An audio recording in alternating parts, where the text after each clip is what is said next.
Lucy's report, Singapore, the Garden City. One of the leading economies of Southeast Asia. I could live here in Singapore. One of the lowest crime rates in the world. Here, without any reported crimes at all. And I say without the slightest remorse. The Internal Security Department has uncovered a Marxist conspiracy that we wouldn't be here, we would not have made the economic progress if we had not intervened on very personal matters. Who your neighbor is, how you live, the noise you make, how you spit or where you spit, or what language you use. There's no war in Ba Sing Se. Also, you feel like you're making a mistake if you stand up for yourself. I do not want to share about being a victim to people I don't know very well, but enough is enough. Harvey isn't the only queer and trans person to have their lives overturned. The Christian far right in Singapore has been targeting me, and I'm so tired.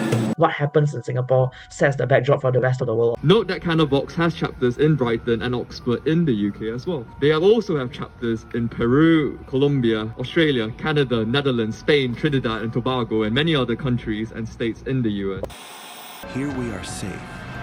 Here we are free. Singapore, what do you know about it? So, young adults in the West, like myself, I'm 27, are looking to move away from big cities, especially in America and places like London, where cost of living is becoming too high. Rent is getting too damn high. Some of us can go back to countries where we have ancestral roots, especially if we have family there or if we speak the dominant language. Others may look for quaint cities championed by urban planning YouTubers, stressing the importance of walkability and public services. Of course, there's also these socio-political factors that make living in the first world less and less exciting. The unabashedly evil nature of political leaders and their decisions that lead to violence and poverty, the connection to colonialism, which builds wealth at the expense of the exploited third world. It's popular now for Gen Z folks who are left-leaning, to try to look around towards other places in the world, ones that seem to meet a rational standard of living and equity. Enter Singapore. Singapore's global reputation is as a country where you should probably live instead.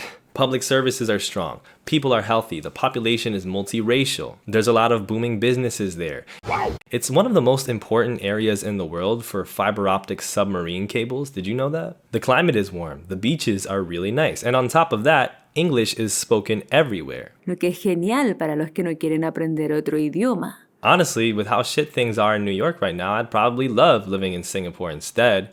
Although I'm not sure they'd let me do so after making this video. Because I have to say, beneath all this utopian imagery is a far more familiar and dark reality.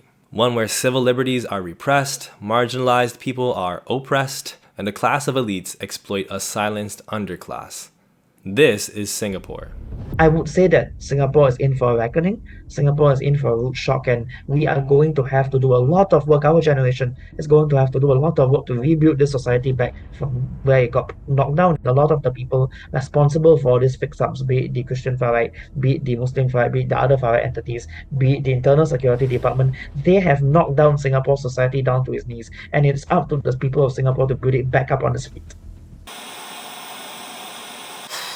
Life is so stressful. I can't get any rest. What's it gonna take to get a man to sleep? Hey, that's the name of today's sponsor, Manta Sleep. Manta Sleep makes high-quality sleep masks. They want to empower light sleepers to sleep more so that they can be happier, healthier, more energized. They're pro-napping, which definitely aligns with the values of this channel in that I like to nap a lot. I really do. I believe very strongly in naps. I know that there is scientific evidence supporting that naps can help you with your cognition, with your energy, obviously. And in general, who doesn't love a good nap? Manta Sleep was kind enough to send me this mask, as well as these steam eye cups. I'm now going to demonstrate how the mask looks on me. Feast your eyes as I unfeast my eyes, really. Hell yeah, dude. Oh yeah, that's gonna feel good. I'm definitely gonna be making use of this one tonight. And I can't wait to try those steam cups either. I did not get a lot of sleep last night. Check out Manta Sleep with the link in the description and use the code ELLIOTSANG, that's ELLIOTSANG, for 10% off of your order. I want you all sleeping better this year. It's 2024. We got a lot of work to do. Thanks to Manta Sleep for sponsoring. And let's get back to the video.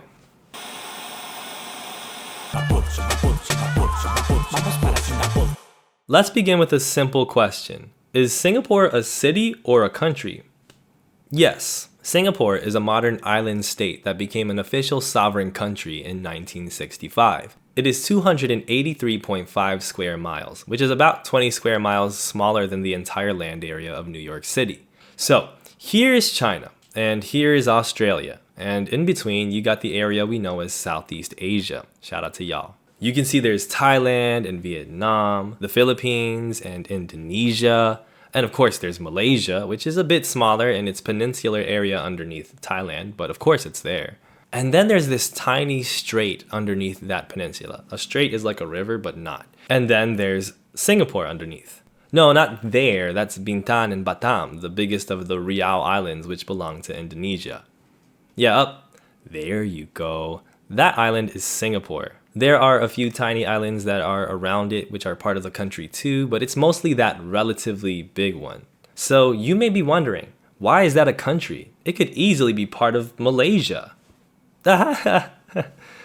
Well, let's start way back. Singapore's history prior to European colonialism has generally been a subject of mystery and debate. We know that one of the earliest recorded mentions of it comes from Chinese traveler Wang Dayuan in the 1300s, and that, according to historian Michael D. Barr in the book Singapore, A Modern History, we know that it was important enough to send a tributary mission to China in 1325, and that it was attacked by Siamese forces in the 1340s. Singapore's location as a convenient hub bordering the Straits of Malacca has been an important part of its known history, especially with regards to trade. And of course, you can see our video about tea for more about naval powers and trade and colonialism. But the most popular and documented narrative of Singapore starts in the 19th century, when an official for the British East India Company, a company known for doing great things and being full of nice people, named Sir Stamford Raffles, cunningly saw to it that Singapore be taken by the British, agreeing with local rulers from Johor to establish a trading port for the company. Almost immediately, the port became a huge success. And in 1824, the British established official control of it as part of British Malaya. A huge influx of Chinese migrants arrived in Singapore throughout the rest of the century, going from a tiny minority to a majority within 10 years of British settlement. Often they were subjected to coolie labor on plantations for pepper and gambier. Coolie labor, or the term coolie, refers to very low-paid laborers that were used, essentially kind of like slaves, as part of colonial economies. Coolie is now basically a slur, especially in India. Singapore went from a mere possession of the crown to being under direct control of Britain, who imposed violence on the growing multiracial labor force, including the Chinese population through Chinese bosses or taokeis, who they used to keep the others in line. At the dawn of the 20th century, Singapore had become a pretty big center of commerce within Asia for Britain, and began producing rubber on plantations. At the end of World War I, during which Singapore quietly served as a useful resource for Allied forces, Britain created the Singapore strategy, using the small island as a place for a big naval hub, so they could, improve themselves as a naval power compared to the other growing forces of the US and Japan, particularly within Asia. And it worked so well. Not really. It didn't work out because it would take too long for the naval forces to arrive from Britain to Singapore, and in the meantime, Singaporean troops would have to garrison there to protect against invasions. Logistical issues like these, resource drains, and an assortment of faux pas led to the slow decline of the British Empire at the start of the 20th century, and led to the eventual conquest of Singapore by Japan during World War II. This was a dark period. It led to a few brutal years of life under Japan, in which food had to be rationed in great scarcity and people were brutally killed, their bodies displayed all over. Imperial Japan, so many war crimes, but Hello Kitty does slap though. When Japan was eventually defeated, Britain returned to Singapore and helped to build it back over a number of years into the thing that it was before, because it had been basically destroyed under Japan. Of course, at that point, Singaporeans were kind of like, I don't think we can trust the British anymore? I don't think we can rely on them to keep us safe and stable. And also, are we getting screwed over by them? I think we're getting screwed over by them. The 50s and 60s were notably a really turbulent time in Southeast Asia, between influence from Chinese communists leading to the violent Malaya emergency to the emergence of numerous strikes leading to riots like the Hock Lee bus riots in Singapore. So while that's going on, Britain's like, okay, we'll allow Singapore to elect its own political leadership. How great. I mean, of course, they were going to use it so that they could elect officials who were British and who were serving British interests. So it would be a facsimile of democracy, something unheard of in today's day and age. But it was, a solid enough plan, right? And Britain succeeded very well in those plans, right? No, they didn't. During the early elections, not that many people were allowed to vote. And as Chinese residents gained far more participation, they started to change things. The left-leaning Labour Party, aiming for independence and decolonization, won by a significant margin in the 1955 elections, and more left-wing, progressive, uprising political sentiment was gaining steam. It was like Hamilton in Singapore, like colonial America.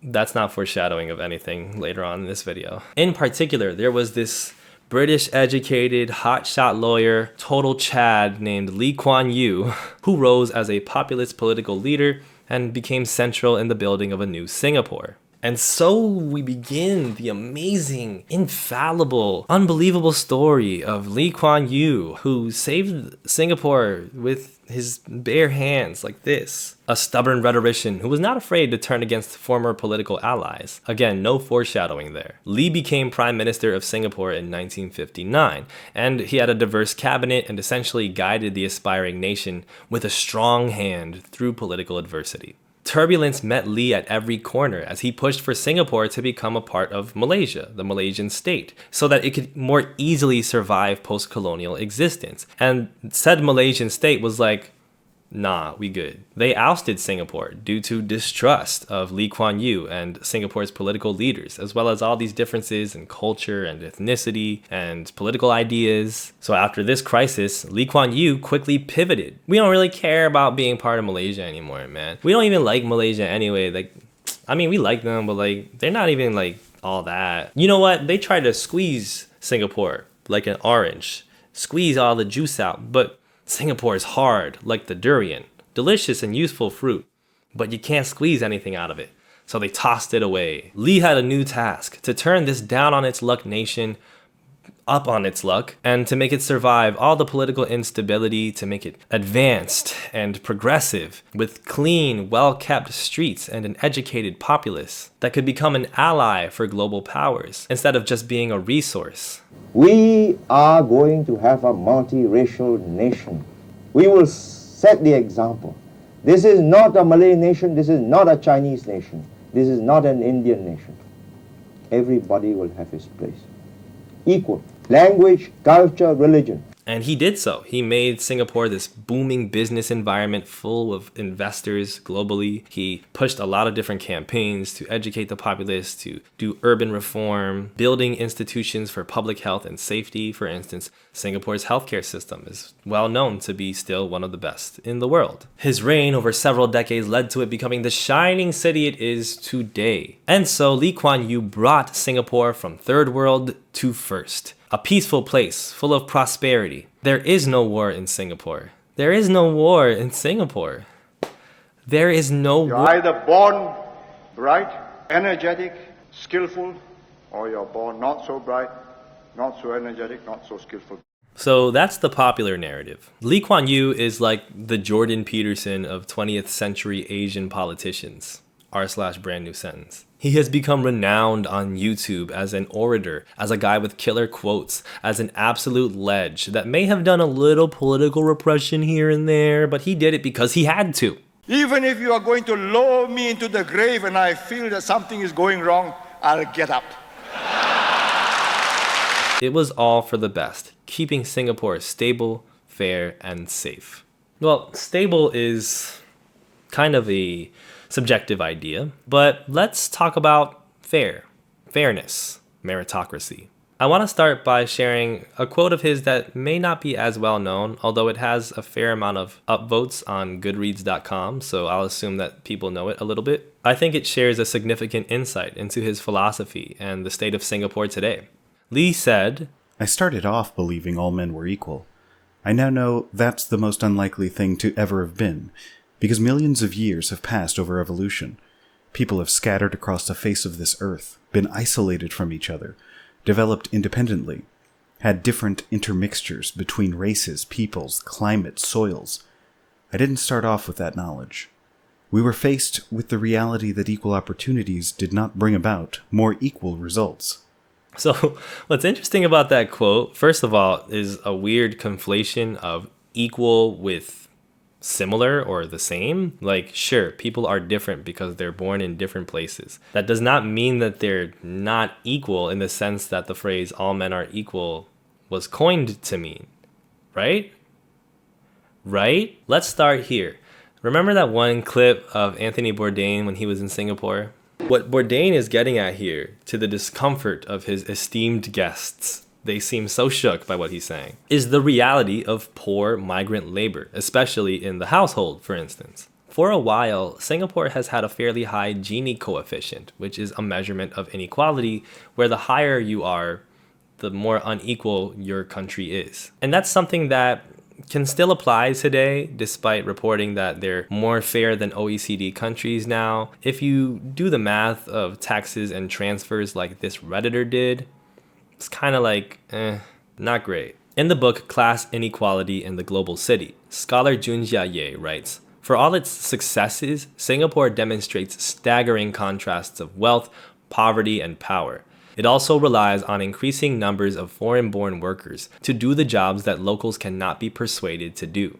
Around 40% of the labor force in Singapore are migrant laborers, many of them construction workers or house workers. As analyzed by 3 writers for Kontinentalist, migrant workers often must take on serious debt, and their health and safety is in the hands of their employers, who can easily take advantage of these migrants' precarious situations. As a result, there's a high percentage of deaths and injuries among migrant workers. Exact figures for migrant workers' injuries are not publicly available, but between 2014 and 2021, an average of 12,770 workers, including Singaporeans, were injured every year. Most of these occurred in construction and manufacturing. And you might think, why don't they just use that brilliant legal system they got over there in Singapore to bring justice to these mean, evil people and make money and whatever? It's not going to work. It doesn't work all that often anyway. Oftentimes, migrants are actually forced to repatriate, meaning go back to their home country, but now with a ton of debt. For migrant house workers, usually women, domestic abuse is a particularly dangerous reality. The case of Piang Ngai Don, a domestic worker who came from Myanmar to support her toddler son, shows what can happen in a system that concentrates power in the hands of an employer over an individual. Tied to window grills, starved, punched, burnt, and strangled, she lost half her body weight over the course of a year and died in 2016 at age 24. When seen by a doctor, her employer was able to play off Miss Piang's injuries as her being clumsy. Justice was finally served in 2021. When the employer was sentenced to 30 years imprisonment. Social reification, which is when something in society is made up but then becomes real. Something like that. I'm really good at philosophy. Social reification allows for and reinforces these inequalities. Lee Kuan Yew's dominant ideology has had this impact where people assume that if you're not doing well in life, then you always had a chance and you still have a chance. And if you don't get to a better place, then that's on you. You didn't work hard enough. And so if I'm doing well, I deserve that position. For instance, Singapore is often described as meritocratic, a meritocracy, because of things like its well-acclaimed education system, which we talked about in a previous video about how school is bad, because we do stuff like that on this channel. When we talked to our friends in Singapore, we came to the conclusion that it's actually pretty brutal. Like, the education system is quite brutal there, and yes, of course, not everybody who succeeds in it deserved to succeed. To say the least, it fucking sucked ass. These attitudes are dangerous. When such attitudes become prevalent, they mean harm for people who don't have a fair shot in life. for instance, disabled people or poor people, especially in a situation like the ongoing COVID-19 pandemic. And this is where we gotta talk about eugenics. In our video about hikikomori, we talk about how isolation, alienation, and disability become key factors in modern-day eugenicist politics, which can often have this effect without being explicitly enumerated. The thing about Lee Kuan Yew, though, is that he was an explicit eugenicist. My guy did not hide it. You don't get this idea of a shining meritocratic city-state where everybody who is successful deserved it without having a little eugenics in there. A little, certain people, get them out of there. He had this thing called the Graduate Mother Scheme, which was introduced in 1983. This is one example. There was a weird thing for a while in Singapore about birth rates. At first, there was this idea that people were having too many babies, especially poor people. And so sterilization was highly encouraged by the state. And in some cases, you'll hear stories of poor women who were essentially forced to be sterilized because you wouldn't want to have more than 1 or 2 babies if you're poor. If that. The Graduate Mother Scheme was a response to the dwindling birth rate suddenly becoming seen as a problem, because how are you going to get a bigger labor force if most people aren't having that many babies? But you don't want certain people to have babies, right? You want the good people to have babies. So, from a 1986 paper by a Virginia scholar, in his National Day rally speech of August 14th, 1983, Mr. Lee Kuan Yew, Prime Minister of Singapore since its independence, warned that the eugenic quality of the nation was declining due to the fact that less educated women were having more children than well-educated mothers. Mr. Lee reported that the 1980 census revealed that those women with limited or no formal education had an average of 3.5 children each, while mothers with a college degree had only 1.65 children. Per an article by Andrea Key, the GMS included giving priority to the children of university-educated mothers who had 3 or more children during the primary school registration exercise. These mothers would also enjoy more tax deductions. However, the scheme was rescinded a year later as many women expressed unhappiness over the discriminatory policies. I'm shocked. This is one standout example of, first of all, a failed policy by Lee Kuan Yew, because he had quite a few of those, which may shock some YouTube comment sections. But also it's an example of Lee Kuan Yew's attitudes towards genetics, namely that, quote, "Studies have shown that 80% of how well you do depends on nature, and only 20% on nurture." This is a quote from Lee Kuan Yew, and of course it's wrong. Any basic sociological analysis can tell you that. Nature versus nurture is an oversimplification, but in general, nurture is more important. Because yes, people have their differences in their genetics and may have different things that they're more talented or good at. But if their resources, if their environments, if their conditioning pushes them in a good direction, then they will succeed in some way. And a lot of people like to look at analyses like this and say, well, you're just living in the clouds, man. Like, the reality is that some people are better than others. And to those people, I say, you suck. But also, it's just something that leads to the problems we see in our society time and time again. It doesn't work, it's wrong. It's evil, it's eugenics.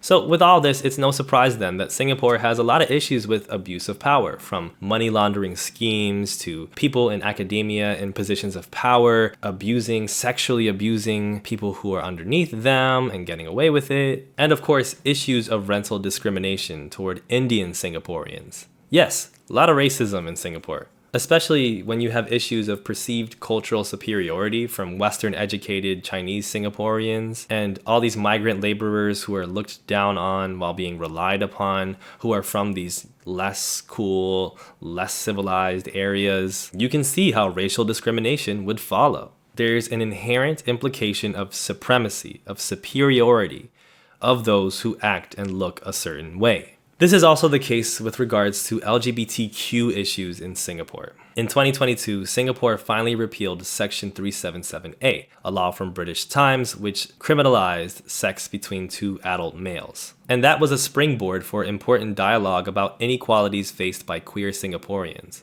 Yes, the country's culture has become more progressive over the years, but anybody who knows anything about more progressive cultures knows that that doesn't necessarily equate to a safer and more equal world for people who are different. And this is where we should talk about another of the hallmarks of Singapore's apparent excellence, which is the idea that Singapore is safe. So by many metrics, Singapore is one of the safest countries in the world. ranked by the Global Peace Index as the most peaceful and safe place in Asia. But if you know a couple things about equality and oppression, any conversation about a place being safe requires a follow-up question. Safe for who? And to start here, we need to talk about Harvey. Vikraman Harvey Chettiar, or Harvey, is a Tamil autistic trans woman in Singapore who, in 2014, was institutionalized. Facing 2 bomb hoax charges that she was later resoundingly acquitted of, she was placed in the Institute of Mental Health on account of her mental disability, where she was forced to board with men. On February 24th, 2014, Harvey was by a man in a bathroom shower stall. In November of that year, she filed a police report about her case. A whole 15 months afterwards, the police were like, no, and threw her case out. They refused to even take it to the Violent Sexual Crimes branch of the government. Acquitted of her crimes, Harvey has attempted to seek justice, filing a civil suit against IMH, which was again thrown out, and in the process, during one of the hearings in a waiting room, she had a psychic break, which led to her breaking a table, which then led to her being prosecuted again, and faced with the 2 options of either being incarcerated, probably with men, or being placed back into the IMH, the place where she was raped. This is a nightmare. This story has many, many legs. The Justice for Harvey / Safety for Harvey movement that has emerged in Singapore since has held protests and numerous social media campaigns trying to bring attention to Harvey's case, which also includes potential sabotage by state forces. But Harvey is just one example of Singapore's often unsafe reality for trans people and neurodivergent people. So the reason I'm talking about Singapore is because a friend of mine from Singapore reached out in recent months saying that they would like me to cover this topic and would get me in touch with an activist to talk about it. I spoke with activists Carissa Chow and Ori Artemis, who are bringing attention to something called Operation High Tide, a far-right Christian fascist movement with connections to the US far-right and potentially Project 2025, right? Those kinds of things, which is hell-bent on making transgender people criminal and considered mentally unwell by the government. I really wanted to kind of ask you if you could kind of talk specifically about the, LGBT rights angle on your channel, I think, because your audience is very familiar with that in a more Western context. And it's a very easy link to be like, hey, this stuff is happening here too. And also, from our perspective, exposure and attention from Western countries is very important because we're also dealing with the state and they really, really place emphasis on what Western countries think of Singapore. And so pressure from there really, really changes things in a very big way for us. Carissa points to numerous institutions who she says are involved in Operation High Tide, including a couple from the US, which, let me just say, this is not super out of the ordinary. We know for a fact that US far-right think tanks and organizations meddle in the political affairs of other countries, particularly with an eye on making life hell for trans people, for gay people, for women's rights. They've done that, for example, in Uganda and in Ghana. So anything that happens in Singapore, a lot of people, I think, sometimes in the West have this misconception that a lot of the rise of Christofascism in Singapore is very much just a Singaporean problem, very much a local problem. Because of Singapore's unique nature in the international political economy and in the international geopolitical stage, right, what happens in Singapore sets the backdrop for the rest of the world, or it has repercussions everywhere. So this means, as multiple observers have commented, if Operation High Tide succeeds in Singapore, then you have no other free space left in the world to escape to, even if you wanted to escape somewhere else, because the fascists take over in Singapore. And you look at what's happening in the US as well. There's this whole the whole 900 plus 1,000 page Project 2025 blueprint they have there. I think in Singapore we've got something a lot smaller than that, but that's what Operation High Tide is trying to do in Singapore as well. So I think you see a lot of these parallel trends, and I think that is the kind of landscape that sets the backdrop for Christofascism in Singapore. Back to you. Yes. What this points to is not just a cultural issue. It's not just that people in Singapore are sometimes bigoted. It's a problem where far-right political actors can gain headway in Singapore and use the arms of the state to repress people just for who they are, how they identify. And the thing is, that's not exactly new for Singapore. It's no surprise that when so much of the economy is premised on that reputation, then a lot of your governing team's instinct is to preserve the reputation at all costs. Which brings to mind, I guess, this quote by Sarah Ahmed, where she once said, when you expose a problem, you pose a problem. It might then be assumed that the problem will go away if you would just stop talking about it, or if you went away. The people talking about the problems become seen as the bigger problem instead, rather than solving the original problem itself. And that's how you get, well, I guess, where Singapore is today. Yeah. Lee Kuan Yew's regime was known to, at numerous points, repress, arrest, and incarcerate people who he said were trying to supplant the regime. Progressive actors, people who questioned, critiqued his government. 1987's Operation Spectrum is a case where people who were often artists, thespians, people involved in plays, not at all some sort of communist revolutionary sect, were arrested without trial on basis of being, dangerous communists or whatever. Testimonies about this situation are documented. There's a documentary on YouTube about it, 1987. Every hour he would come back again and he would do the same thing. He was telling me, confess! Say you're a Marxist. I was so fearful. I was worried that there might be internal bleeding. And so I looked up and said, okay lah, Marxist. They would say you organize a seminar about the poor in Singapore.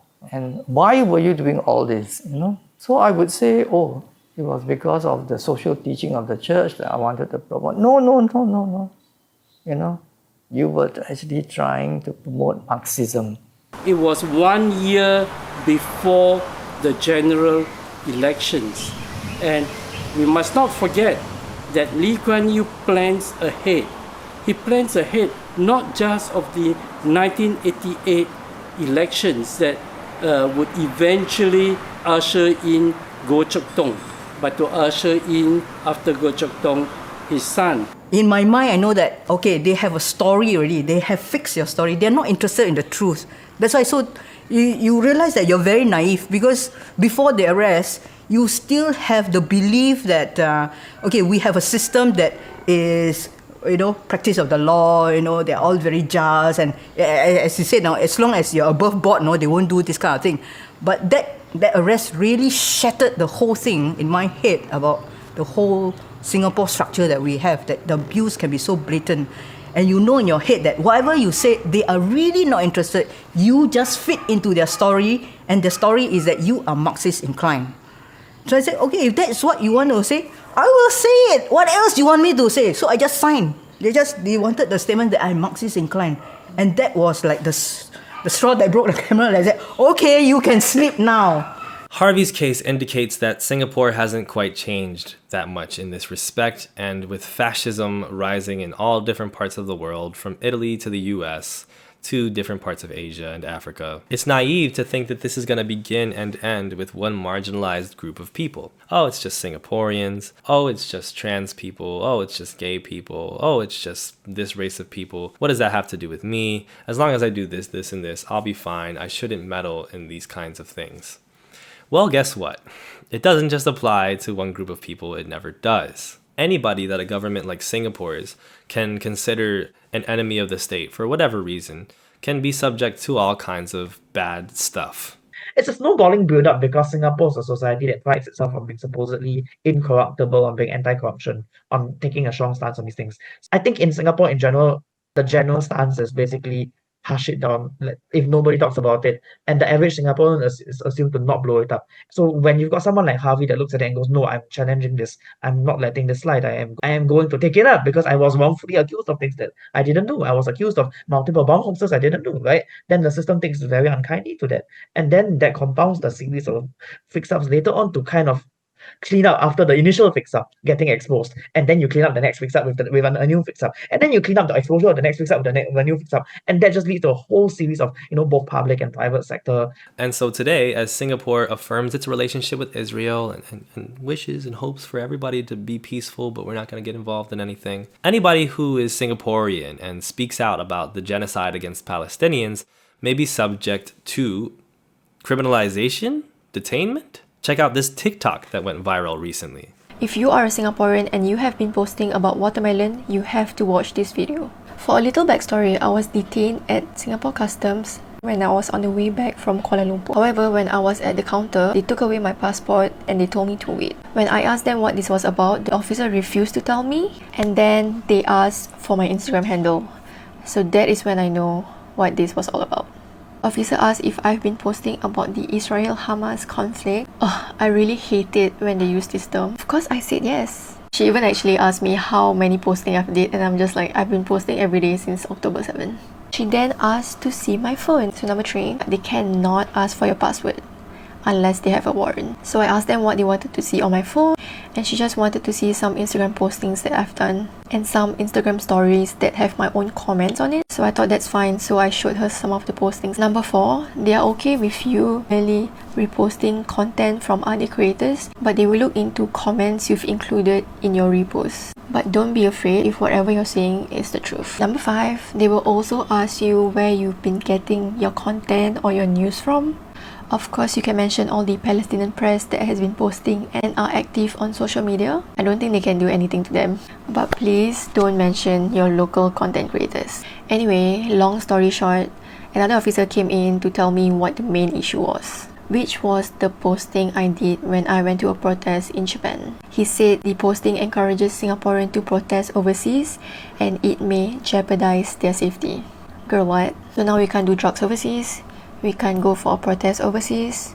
Next thing you know, you can't even chew gum overseas. So I had to remove the post before they could let me go. So here I am sharing my experience with all of you so that you can avoid this altogether. They cannot insist to question you on the spot without the interview letter. And you can honestly say, sorry, serve me the letter and then I'll talk. Stating all this here not to scare you guys, but to preempt you to not be afraid because you're on the right side of history. This is a slippery slope where you have to consider the implications. For instance, the third largest religion in Singapore is Islam. What kind of message, what kind of situation does this put around Muslim Singaporeans who are witnessing genocide and bigotry emerge throughout the world against Muslims? What tactics are the police going to feel empowered to do in the name of keeping that stability and that safety? Ultimately, if a state markets itself as peaceful and stable and doing a great job, it should automatically trigger red flags in your mind about what kind of things they're doing to protect such a good image. In silencing talk of conflict, Ba Sing Se remains a peaceful, orderly utopia, the last one on Earth. In Avatar: The Last Airbender, the animated series that for some reason nobody knows how to do a live-action remake of, Season 2 centers on the idealized city-state of Ba Sing Se, which supposedly stands out as one of the few pillars of peace and development in a world that has become war-torn at the hands of the ruling Fire Nation Empire. The main characters, Aang, Katara, and Sokka, finally reach the city in an attempt to speak to its political leader, the Earth King, to give him important information to win the war against the Fire Nation. Instead, they find that its inhabitants, including especially their tour guide, Judy, are incredulous to the idea that a war exists. Well, the well-to-do ones are. There's a lot of migrant laborers there that probably would have different ideas. A message is being put across to the group by especially powerful actors. We have a good thing going on here. Don't mess it up. The outside world doesn't bother us. It doesn't affect us. There's no war here. Don't get political.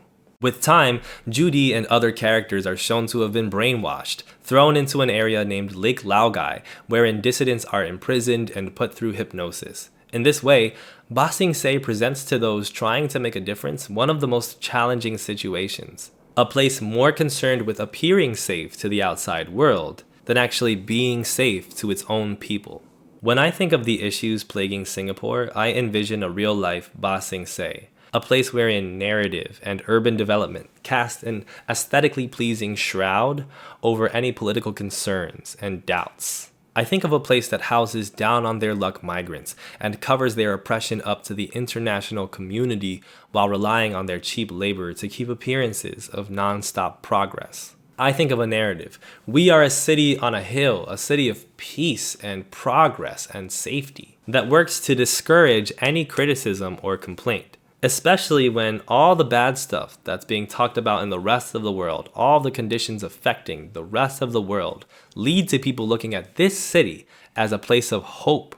And I think of a narrative of a great leader who brought success to the city, a narrative tightly controlled by his cohorts, so as to cover up not only his brutalities, but his failings.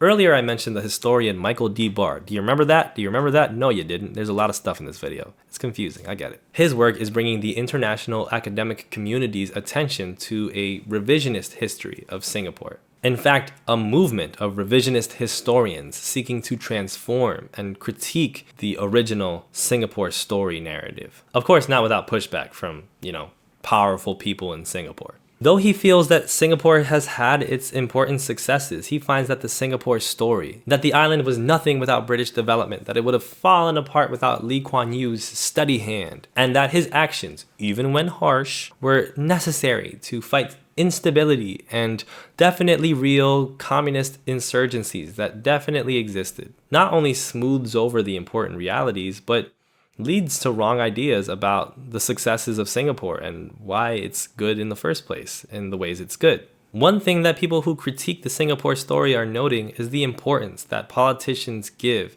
to building these ideas of threats, these groups of people that are threatening the stability, all these different powerful people who wants to take over and threaten the country as a way to build power for themselves, for the political leaders. Barr finds that the government projected an apocalyptic picture of threats from enemies within society that it used to justify the destruction of its political and social rivals. The only solution on the table was to restrict personal and political freedoms and trust the government blindly. There is very much a strange disconnect between Singapore's reputation and how the lived reality is in Singapore. On some level, that is on purpose, because I feel like Singapore bases its entire economic and political success on that image, right? People trust Singapore politically and economically because it is, that sort of place. That is the reputation of Singapore.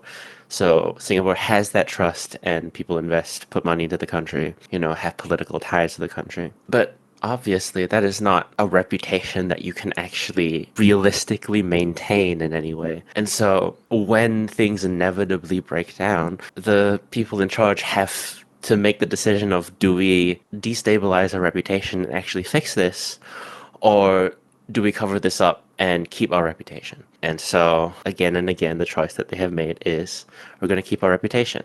There is a very, very strong inertia, I feel. I'm going to talk about, I think, just mostly from my own lived experience, and to talk about from a more personal standpoint, a more what I feel from other people kind of standpoint. Even on an individual level, there's a very strong inertia to even thinking about politics, because a lot of people in Singapore do genuinely buy into that image of this is the place to be and this is great, this is the safest country in the world and all that. People have this very strange mentality where they just keep their heads down and maintain that dissonance for themselves, right? Their life could be going horribly, and they'd still be well, everything's okay, because I'm living in a great country. This critique also includes criticizing the idea that Singapore really changed so much in the 18th century as far as its polity because of the British arrival. It wasn't really like that. Or the idea that foreign laborers are treated well and should be looked at as peripheral and not that important to why Singapore is successful at all. And perhaps most importantly, the idea that Lee Kuan Yew was the sole father of modern Singapore. Before Operation Spectrum, there was Operation Cold Store, a covert security operation in 1963, which led to 113 people arrested and detained without trial, including Lee's former PAP ally and one of Singapore's unheralded founding fathers, Lim Chin Siong. Hit the music. Me, I fought for him. Me, I trusted him. Me, I loved him. And me, I'm the damn fool that stopped him.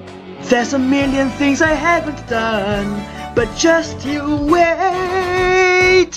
What's your name, man? Lim Chin Siong from Singapore. This song, a parody of Alexander Hamilton, was made by Carissa a few years ago, who sees parallels in the story of Hamilton and Burr with Lim and Lee respectively. Lim is a lesser known but deeply important figure in Singapore's history. Detained during Operation Cold Store, Lim nearly died by suicide in prison and was eventually released in 1969, only after pledging never to participate in politics again. But in the late 50s, it was Lim's grassroots organizing and leadership of trade unions leading to these protests that were key for upheaval, for critiquing the British state, and that were supported and co-opted by Lee Kuan Yew to build his political career as a figurehead in a movement to change Singapore for the better. He used this momentum of these leftist movements and people like Lim to build his political career, and then later turned on them and incarcerated them, branded them as enemies of the state when they effectively opposed the merger with Malaysia, saying that's not going to work. And Lee was like, it's totally going to work. And then it didn't work. And Lee was like, I knew it wasn't going to work. It's actually better this way. Or maybe more importantly, the fact that they really wanted to radically change the system of production in Singapore so that workers had far more power over what they were doing. History is a powerful tool. I like it because it's fun to read Wikipedia articles, but also because it's a powerful tool. It teaches people who is good and who is evil. It teaches people what they're going through and why. It shapes how people feel about their environment and what they choose to do about it. Politicians like the late Lee Kuan Yew and his son, current Prime Minister of Singapore, Lee Hsien Loong, benefit from the idea that in global history, there are great people, really great men, who we can attribute all the good developments of history and today to. Their mistakes are forgivable at worst, and actually not even mistakes at best. They are great because they are strong and clever, and that's why they earned their spot in history. And if you're strong enough and clever enough, maybe you can earn a great spot for yourself too. In reality, Singapore was not brought to salvation by a great man. Singapore is an island placed in an important area for trade, small enough to be unthreatening to giants, useful enough to be compelling for people's different interests. It developed rapidly through brutality, through the brutal displacement of indigenous people, through the low-paid or unpaid labor of violently oppressed underclasses, migrant laborers. And it's booming today with talented and thoughtful young people who manage to achieve great things and change things despite the unfair systems that resist them. Its path towards being the shiny city you know today also necessarily involved being a strategic ally to everyone, including people who do bad things, through eradicating unique and rebellious sentiments to give the image of a united utopia, through silencing those who suffer so that those who prosper speak loudest. There are debates to be had about Lee Kuan Yew's tenure in Singapore, what he did well, what he didn't do well, whether Lim Chin Siong and other socialists like him really could ever do stable, powerful change with the state, or if they're condemned to the glory of resistance. But one thing is for sure. There is a war in Singapore, just like everywhere else. Hey everyone, it's me from the future. Since filming this video originally, Singapore's Ministry of Home Affairs has introduced a bill that would give the police more power to arrest people who are considered mentally disordered. And this, according to Carissa and her opinion, would be a new step towards the potential of Operation High Tide, a way for the governments to easily classify dissenters and people who are off in certain ways and arrest them and criminalize them and commit violence against them. And this sort of is in line with becoming a police state, as we're seeing across the world right now. In New York, we're seeing similar things, similar rhetoric pushed by our politicians, and it's scary. It's not good. I'm always reminded of this Steve Bannon anecdote about the day that the Trump administration signed the executive order, EO, for the infamous travel ban. And Bannon cites how there was a second EO that day that is often forgotten or ignored by most, but is actually the more significant and far-reaching one. That executive order doesn't actually add anything new. What it does is authorize the DOJ to have greater enforcement powers to enforce already existing immigration laws and policies that are already on the books by bringing them all together into one unified EO. That's the Project 2025 style. Yay! Thanks for watching. If you'd like to support the channel, you can become a channel member. Channel members have access to fire cool emojis, literally a fire emoji in one case, as well as unreleased or stashed content like live streams. If you want me to talk about something going on in your country, something related to your culture, your people, feel free to send an email, to leave a comment, and maybe I'll be able to get to it. Of course, there's a lot of other things on the agenda too. I gotta talk about TikTok a few more times, baby. You thought talking about TikTok was over? No, it is not. I will be talking about TikTok all day long because that is what gets those sweet, succulent views on YouTube.com. A meritocratic, beautiful institution. Why am I still talking? Bye.